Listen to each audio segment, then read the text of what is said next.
particular type of test. Pour point depressants. So, now you see what is pour point. Pour point is the temperature where the lubricating oil starts losing its flow properties. Why does it start losing the flow properties? See, you have to understand that lubricating oil, just like any other fuel or any other hydrocarbon coming from the refinery product, is not a pure chemical. It is a mixture of several hydrocarbons. Okay.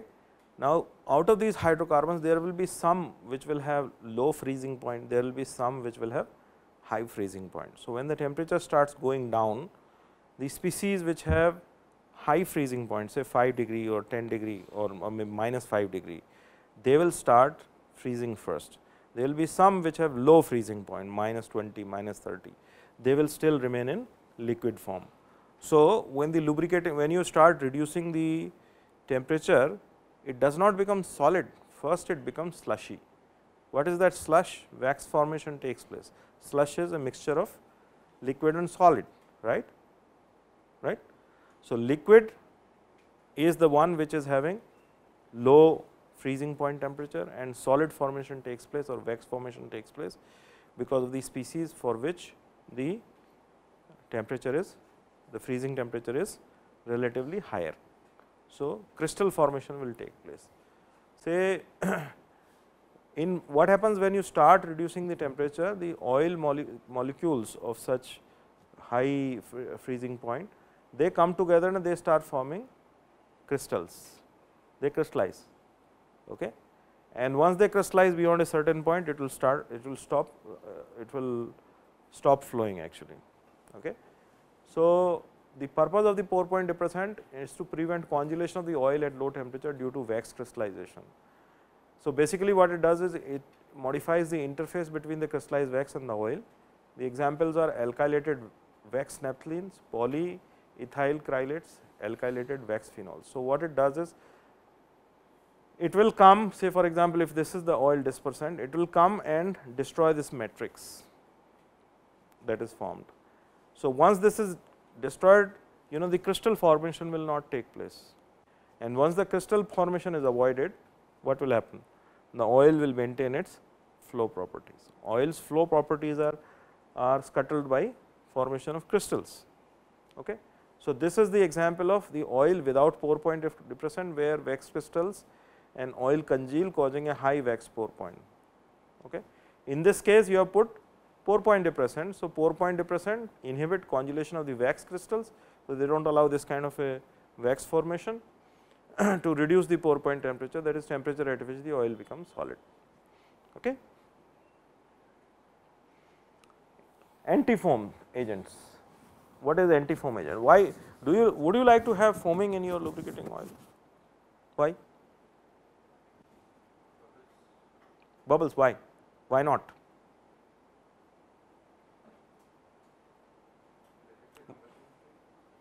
It has nothing to do with combustion. No.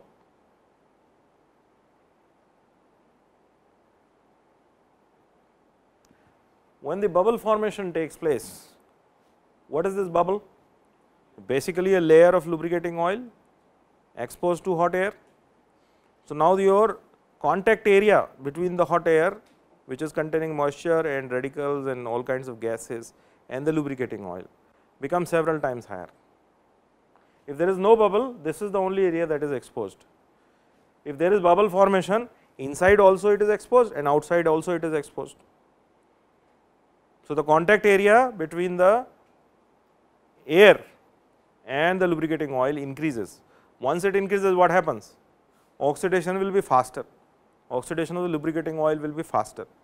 So, what will happen? All your additives will degenerate faster, the life of the lubricating oil will be lesser. Okay. So, what do? You put some agent, very simple thing, you put some agent reduce. Why does the bubble formation takes place? Because of surface tension, right. Somehow if you put something which reduces the surface tension, then what happens? Suppose there is oxygen entrapment, this is a dynamic situation. Okay. So, air gets trapped, the bubbles come up as they come to the surface, because the surface tension is low, it will burst. Okay. So, the purpose is to prevent the formation of the stable foam. Small entrant bubble combine or and then coalesce to form larger bubbles, and when they come to the surface they burst. So, this is the oil with antifoam agent, this is the oil without antifoam agent. So, without the antifoam agent, you know, there will be one layer of stable form, and that will accelerate the oxidation of the lubricating oil, which is completely undesirable. Okay.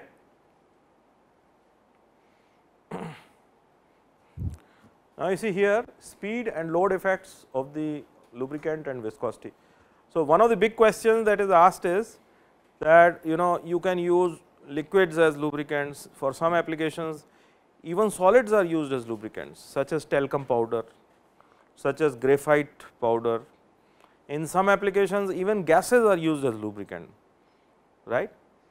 How do you decide which lubricant do you want to use, or how do you decide, for example, whether I want to use SAE 20 or SAE 30 or SAE 50, which oil. Okay. So, there is a very simple chart that is given. You have to basically use right viscosity, which has the lowest viscosity, gas, then it is followed by low viscosity oils, higher viscosity oils, and then this is followed by grease. In some applications we use grease, and then there are solid lubricants. So, simple way to do it is that if you have a application which is high load and low speed, very high load and low speed, you would go for solid lubricants. And if there is something where there is very low load, but very high speed, you will go for low viscosity stuff. So, with the increasing speed and increasing load, so you have to see where do you fall. Okay? That is how you make the choice of the lubricant, whether to use liquid lubricants, solid lubricants, and so on. I would like to discuss with you about the different regimes of lubrication. Okay. One is, you must have heard that one is hydrodynamic lubrication, the other one is mixed lubrication, and then the other extreme is boundary lubrication. What is the difference? Difference is very clearly shown by these cartoons. So, the two extremes are hydrodynamic and boundary, and somewhere in between is mixed. So, we for the time being let us just ignore the mixed part, let us focus on the hydrodynamic. So, this is one surface, this is another surface, and you have some kind of a low shear strength film formed on both, and in between you have bulk of the lubricant, and these two surfaces are in relative motion. So, in hydrodynamic lubrication, the fluid film lubrication, in these fluid film lubrication, these surfaces are separated by bulk lubricant film. You will see that there is so much of lubricating oil in between the two layers that these two surfaces are not in contact at all. The one surface is floating over the other, in between there is total presence of total bulk lubricant. This is possible because of the viscosity, load and speed. Okay. For example, if I increase load, what will happen? This thickness will go down. If I reduce the viscosity of the lubricating oil, what will happen? Again go down. If I increase the sliding speed, what will happen? No, it will go up. Faster speed, it will slide more. Slower speed, it will squeeze it out. Right? Look at the boundary lubrication. So, in the boundary lubrication, these are the two situations. Boundary lubrication protection is essentially dependent on the boundary film. You can see there is no bulk here. So, basically in this situation, if you reduce the relative velocity, this condition may very easily turn into this situation. If you increase the load, this may turn into this situation. If you reduce the viscosity, this may turn into this situation very easily. So, this is protection essentially depends on the boundary film. In any machine, when you start, suppose you have take an example of journal bearing. All of you know what is journal bearing and a shaft. My shaft speed is 0 and I just start. Which lubrication regime? Because now at the bottom shaft is sitting in the journal bearing, there is no pressure to lift the shaft. When you increase the speed, what happens? Because of the dynamics of the fluid, some of the fluid will enter the interface and lift the surface. So, the boundary lubrication regime will change to hydrodynamic, and somewhere in between this will be both mixed. The mixed is the least important. If you understand these two, so you are okay. Okay. So, now coming, this is applicable for any machine, any engineering application, okay, even in your wrist watches this works. Now, look at it in the context of engine. So, in the context of engine, we are actually dancing very frequently between hydrodynamic and boundary lubrication in any given stroke. So, in any given stroke, say look at the piston, because that is the most important interface that we are worried about in engine, piston, ring and liner interface, because that is 50% of the friction takes place in piston liner, piston ring liner interface. Now, in that situation, when the piston is moving from BDC to TDC, at BDC the velocity is 0. So, which lubrication regime you will be in? Boundary lubrication, right? And in the mid stroke the velocity is highest, same load, which lubrication regime? Hydrodynamic, and somewhere in between you will be in mixed. So, look at it, you are in boundary, mixed, hydrodynamic, mixed, then boundary again. So, in one stroke it has changed, it has gone full circle again. So, it is changing all the time. So, that is why understanding which lubrication regime you are in is extremely important, and the places where you have boundary lubrication, obviously where the wear will be higher, the places where the boundary lubrication is, where the wear will be minimum, places where hydrodynamic lubrication is there. Okay. So, cylinder liner also does not wear out evenly, and you know where the cylinder liner will wear out most, at the top.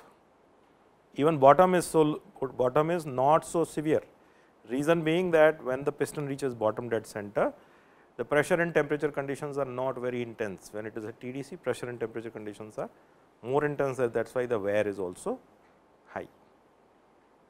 Okay. Now, you see it is very important that you choose right grade of oil, because as we know, if we do not choose the right grade, if we choose a oil which is having less viscosity, it will lead to wear, because most of the time you will be running either in boundary lubrication or mixed lubrication. So, the wear will be high. On the other hand, if you choose a oil viscosity which is higher, then what will happen? Higher viscosity will mean higher frictional, higher power loss. Okay. So, choosing the right grade is extremely important. It is demonstrated by this example, where the viscosity, forget about these numbers, do not worry about these numbers, just look at the trends. This shows the viscosity and this shows the fuel consumption. Higher is the viscosity, more is the fuel consumption, simple relationship. That is why if you go to, if you are employed by a OEM, automotive OEM, and you are designing a new engine, it is very important to look at the lubricating oil viscosity very carefully, which normally in automotive industry people tend to ignore. Okay. Again, what happens is that this oil viscosity also keeps on changing with usage. Why it keeps on changing with usage? Suppose you have filled the oil and you are running it over an extended period of time, lot of soot is getting entered into the oil, and that is going to change the viscosity, which is also going to change the fuel consumption, specific fuel consumption.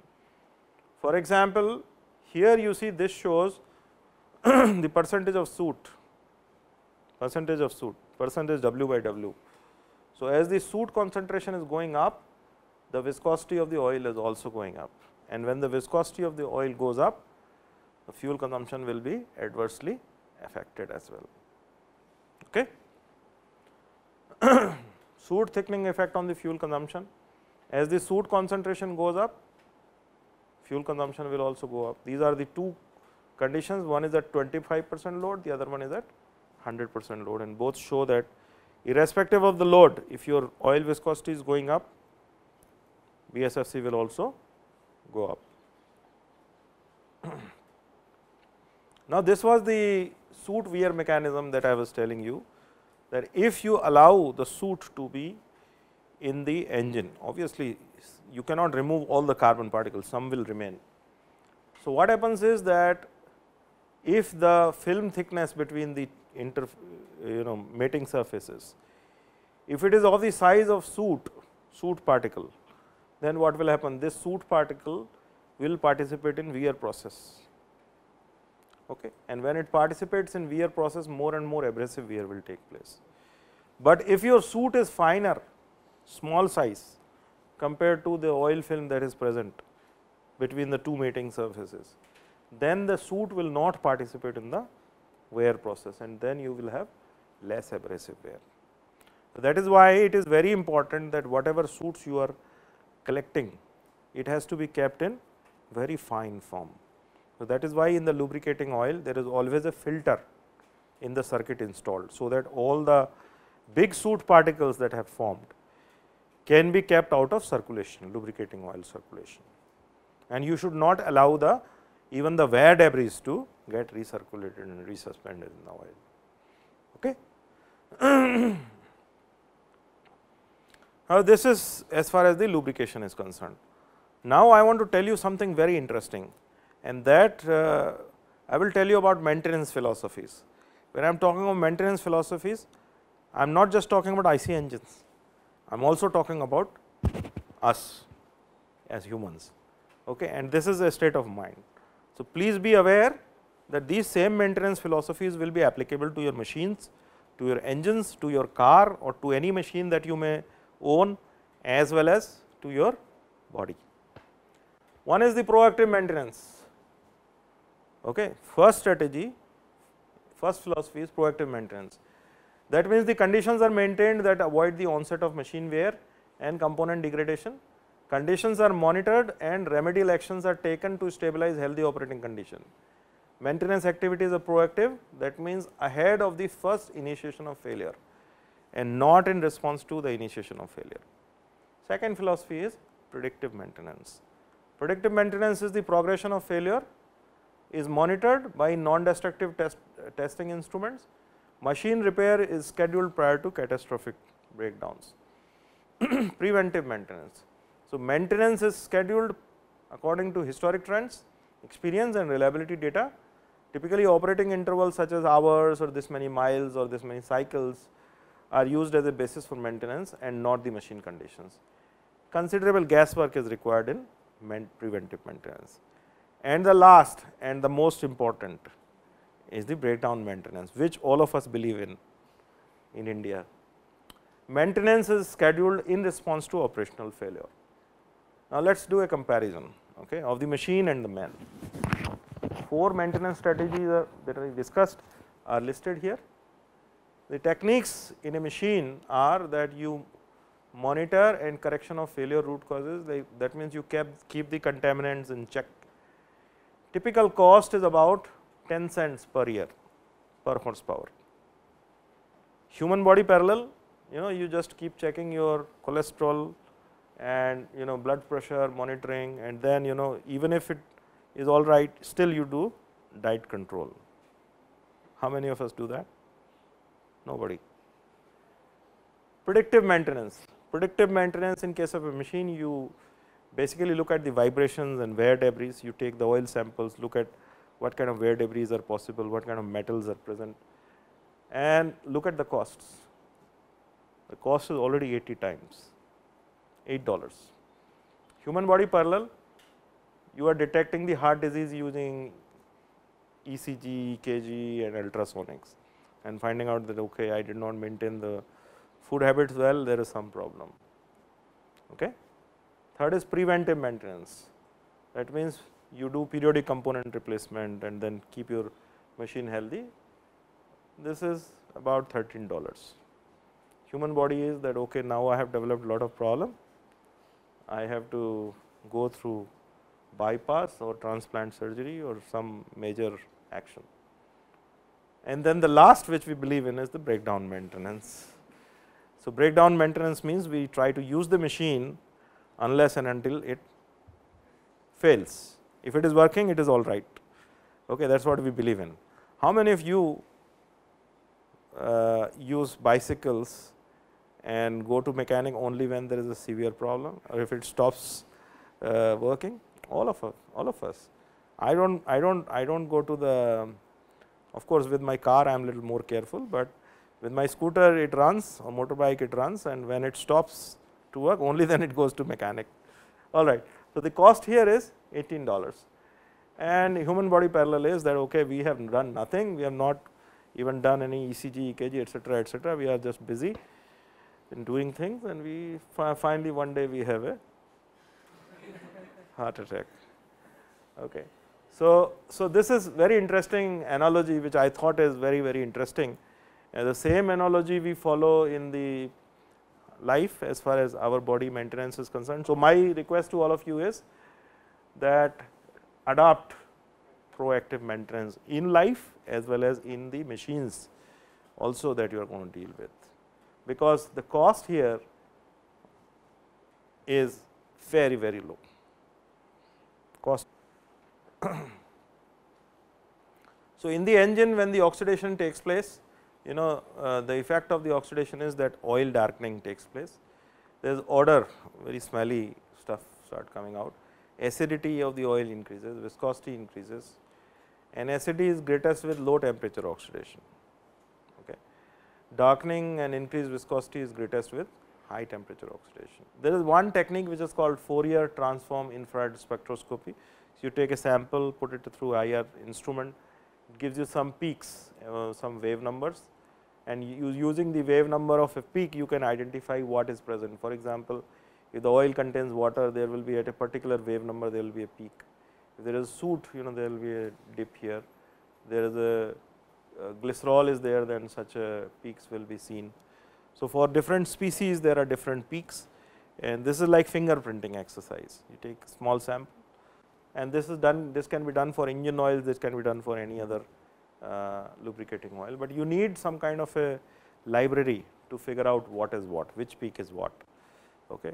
In the engine, the fuel dilution is extremely important. So, somehow if the fuel is finding its way into the crankcase, then the fuel will mix with the lubricating oil. So, for example, if you have 5% by volume fuel in the lubricating oil, then SAE 30 oil will work like a SAE 20 oil, its viscosity will reduce. If you have 7%, then SAE 30 will be working like a SAE 10. So, the thumb rule is that you have to change the oil when the fuel dilution exceeds 2%. Okay.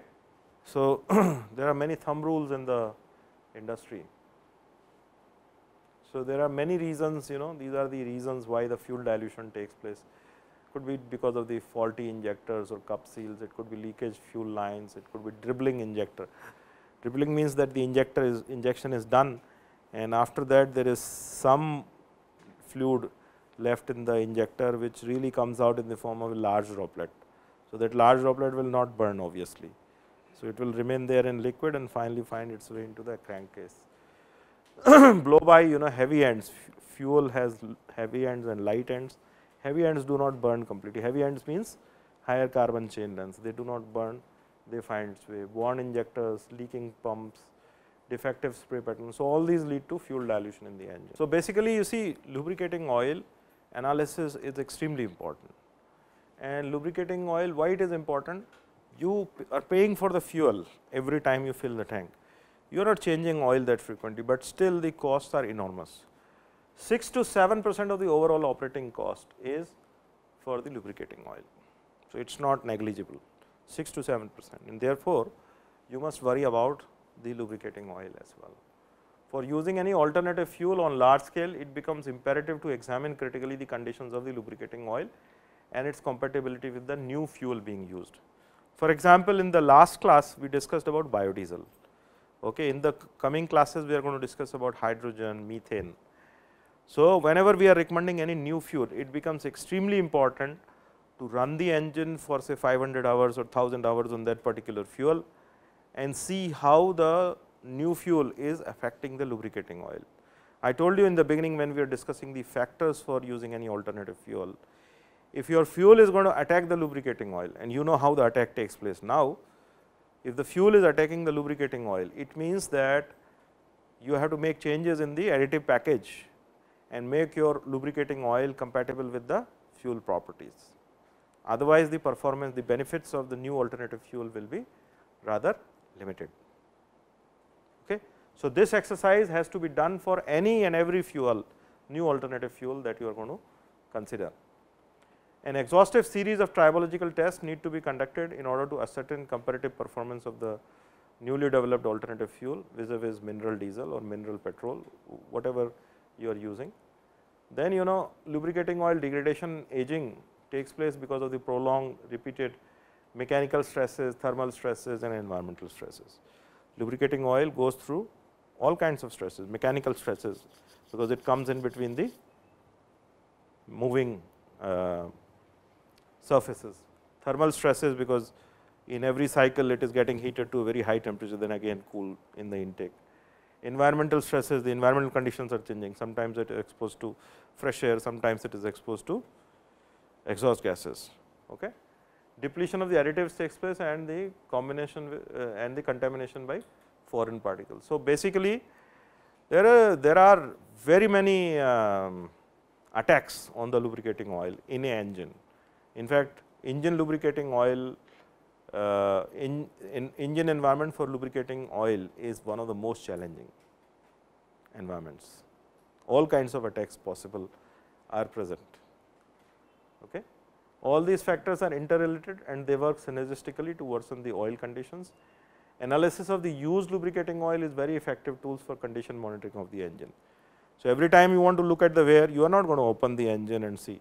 It's very simple. You take the oil sample, analyze it for soot, analyze it for metals, and you will know that okay, if there is a higher wear, it will have more metals in it, right. If it is if it has fuel, that means there is something wrong with the injector, right. It is leading to fuel dilution. So, basically lubricating oil analysis is more like fingerprinting. It does not give you a direct answer, but it indicates which direction the problem is. Okay. So, tribological tests are more indicative in nature, it tells you where the problem is, and then you can save a lot of downtime of your machine.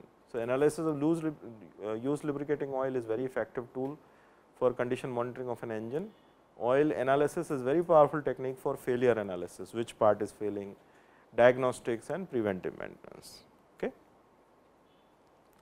Density, kinematic viscosity, ash content, water content, flash point, pentane and benzene insolubles, IR spectroscopy, sealed pan differential scanning calorimetry, sealed chamber differential scanning calorimetry, thin layer chromatography, atomic absorption spectroscopy and ferrography can be used for wear debris analysis.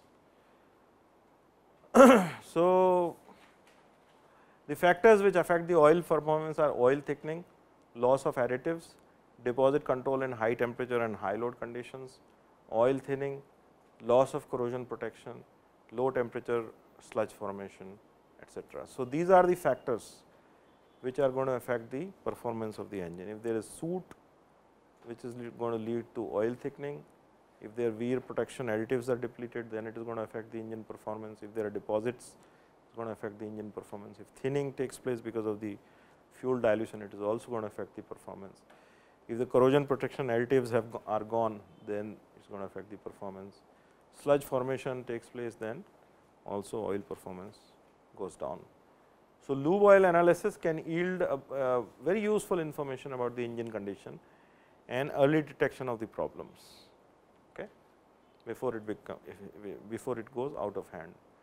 But the problem is that no single test is sufficient to get a clear picture. You have to do several tests in order to get a clear picture. In these gaseous alternative fuels, two fuels are most important. One is the compressed natural gas and the other one is hydrogen. So, we will be discussing both of them in next 3 or 4 lectures. So, if we look at all these reasons why we need alternative fuel, we have discussed them in earlier also. This is primarily to displace the petroleum and also to diversify the energy portfolio, so that if one fuel is in short supply, you can switch over to other fuel. You want to improve the urban air quality, that is extremely important, especially in the context of mega cities in this country. Reason being that in most of these cities, urban air quality is very bad. So, you are looking at some of the alternative fuels which are less polluting. Okay. For example, if you look at the country, there are large number of diesel vehicles on the roads which emit lot of particulate and NOx. There are large number of two-wheelers which emit lot of hydrocarbons and carbon monoxide. So, methane or compressed natural gas is very handy in that context, because once the methane burns, it does not produce particulates. So, it is almost a soot free operation. Very small number of very small size particulates are generated, which are ultra fine, and mass regulations that are existing right now, they are very easily met by compressed natural gas. That is first thing. Second thing is that compressed natural gas mainly comprises of methane, 95 to 98%. Methane is a fuel which is having the highest hydrogen to carbon ratio, 4. Okay. The other fuels have lesser hydrogen to carbon ratio. For example, all the liquid fuels will have hydrogen to carbon ratio of the order of 1.75 to 2. So, it is very less. Now, what this does is, when you burn these fuels, per unit power produced, more water vapors are produced and less carbon dioxide is produced. So, this is one of the major benefit of using methane or compressed natural gas, is that it produces lesser amount of carbon dioxide per unit power produced. It does not produce particulates at all. Other emissions are also relatively lower. So, it improves the urban air quality, and that is why if you are using this fuel in urban areas, the pollution will be less and your population will be exposed to less pollutants. Okay. Again, as I mentioned to you, it leads to greenhouse gas emission reduction, because primarily the CO2 that is coming out will also be lower per unit power produced, and this will lead to domestic economic development, because methane can be produced from several sources including biomass. Why we really plunged on to the compressed natural gas program? There is a bit of a history, and I would like to show you some little bit of background very quickly, so that you understand the total fuel scenario and how it really is governed in our country. So, if you look at the urban pollution, we just take a case study of Delhi, and this is one picture which is Delhi, and this is not evening. This is a picture of around 99-2000, about 15-20 years back, and you can see this high rise buildings are hardly visible. This is during the daytime, noon picture. Okay. Why this is so? This is so because of the pollutants. There are so many pollutants in the air that they hamper the visibility, and since they hamper visibility, you can hardly see long distance. Your long distance visibility is very poor. Now imagine if you are in such a city and there are 20 million people in such a city, you will be inhaling the same air. So all these pollutants which contain lot of particulate matter, lot of oxides of nitrogen, hydrocarbons, etc., you are exposed to them. So this was a very, very scary situation, and at that time Delhi was the second most polluted city in the world after Tokyo. Okay. And what are the sources of this pollution? The sources of pollution included large number of vehicles. The sources of pollutants included 2 big thermal power plants in the city of Delhi. Then this also included, practices of waste burning, which takes place every day, which used to take place every day in Delhi. Then this also included large number of generators which are used for power generation to the unauthorized industries, very large number, 65,000 plus industries which are unauthorized, and everybody is using DG sets for generating power. Reason being the power supply is very, very unreliable. So all this contributed to such a very, very scary situation. Now let's look at some of the numbers and some of the data. So here you see how the situation has evolved. So this is the situation with the urban transport, and in the urban transport, what is the number of 4-wheelers, what is the number of 2-wheelers, what is the number of buses, 3-wheelers, rail based transport, and non mechanized transport. Okay. So this is the transport share. This shows how many people use this particular mode of transport, and this is how it is evolving with time. So with time you can see that more and more number of people will be using 4-wheelers, less than, 2-wheelers, number of people using it will almost remain same. Bus share will shrink. Okay. 3-wheelers will also shrink, okay, because more and more people will have personalized transport. Rail based share, which is metro in our case, will increase, and non mechanized transport such as rickshaw or walking, etc., will also actually reduce. If you look at the intercity transport, in the intercity transport, this is how it is going to evolve. So you can see that 4-wheelers share will increase, 2-wheelers intercity transport share is very small and it will remain the same, whereas the bus share, which is lion's share right now, because intercity people use bus to travel, so that share will shrink, and rail share will also almost remain same, but the air share will be increasing, but still it will be relatively insignificant. Okay. So this is how the use of modes of transport will change. So you can imagine what kind of pollutants will be put and how your intercity air quality and within the city air quality, urban air quality is going to be affected by the choice of mode of transport. Okay. Now this figure shows the number of CNG vehicles, buses, auto, non-transit vehicles and others, how it has evolved since its introduction in 2000 to 2010. So in 2000 there were hardly any CNG buses. It started because of a Supreme Court order, I will discuss about it. So it started at a very small number, and then since then it has really had a asymptotic growth, okay, exponential growth. So you can see that in 2010 very large number of vehicles, very close to 400,000 are now operating on CNG.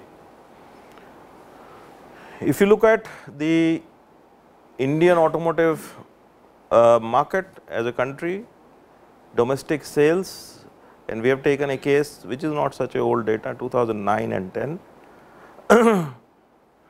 So 12.3 million vehicles were sold, out of those 76% are 2-wheelers.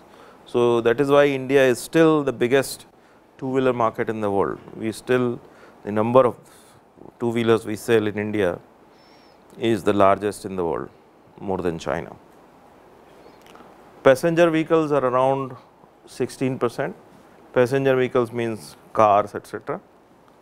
Commercial vehicles are about 4%, which is what? Buses and trucks, okay, and then there are three wheelers around 4%. So this is typically the mix of vehicles. This figure shows the air quality trends, how the air quality, because you see number of vehicles are coming into the city. So obviously there you need to put in fuel. So first is the logistics of the fuel, and then that fuel is burnt and pollutants are put in the ambient air. So how it is getting affected between 2009 and 2015 based on the manual air quality monitoring stations by CPCB.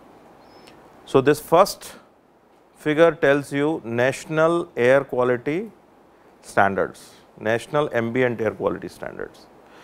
That means what are the pollutant levels. So sulfur dioxide should be below 50 microgram per meter cube, NO2 should be less than 40 microgram per meter cube, PM10 should be 60 microgram per meter cube. These are the standards and these are the lines. And you can see that your PM10 is absolutely horrendous. So that means the city urban air quality is not worth inhaling even today, even after the introduction of CNG. Well, the NOx may be plus minus, some your standards are the upper limit. We are always touching the upper limit and sometimes going up also. But situation has a little bit improved in as far as the NO2 is concerned, little bit improved in 2015. I hope it goes down. SO2 standards we are doing all right, but SO2 is something which is primarily the responsibility of the refiners. So they have brought down the sulfur level, so SO2 has gone down. If the fuel does not have sulfur, engine by itself is not going to create sulfur dioxide. So it's pretty straightforward to control, just control at source and you are done. But the same thing cannot be told about particulate matter and NOx, okay? And you can see this is where we are as far as the urban air quality is concerned. And who do you blame for this? Vehicles, thermal power plants, the practices of sweeping. Lot of when you have roads, when the sweeping is done for cleaning the roads, lot of the dust gets resuspended into the air and that remains in the air, we all inhale it. That is why in most of the mega cities in the world, modern mega cities in the world, people use this vacuum systems. So they have these mechanized trucks, they pass and they suck all the air in and there is nothing that gets suspended into the atmosphere, okay. So if you look at this trend, it also shows the air quality standard in Delhi on this particular day, December 1 to 10, 2015, based on the continuous air quality measurement stations, and these are the locations, different locations, Anand Vihar, Dilshad Garden and all that. And you can see this is the sulfur dioxide levels, which are all right, not bad. NO2 levels, even in the Delhi localities, they were very different from each other. So there may be some areas which are localized hotspots for a particular gas, and same thing was visible in PM 2.5 as well. This is PM 10, this is PM 2.5, okay. Traffic load in the city, basically it shows the number of registered vehicles in Delhi in thousands. So in 2005 and 6, about 4.8 million, 50 lakh vehicles were registered in 2005, and today the number has gone up. In less than 10 years, it has gone to about 90 lakhs, 50 lakhs to 90 lakhs. So that is the phenomenal growth of vehicles in just in city of Delhi. And this is the same, more or less the same situation in other cities of the country, because people have got lot of wealth, because of the economic liberalization, everybody has spare money to spend. People, those who used to run cycles now are using scooters, those who used to operate scooters are now having cars. Those who used to have cars now have bigger cars. Those who used to have bigger cars are now using helicopters and jet planes. So it's a pretty scary situation, and arranging for the logistics and looking at the pollutants that are coming out is really a big problem. So if you look at the percentage of the vehicle population, you see this motorcycles, scooters and cars and jeeps. This is the largest share, and these are very small: buses, trucks, taxis, goods vehicles. But I would like to point out one thing to you, that although the share of this is phenomenal, but you have to understand these are all personalized vehicles. So you go from one point, you go to another point and park your car or scooter or motorbike, and then you work and then you come back. It's not running 24/7.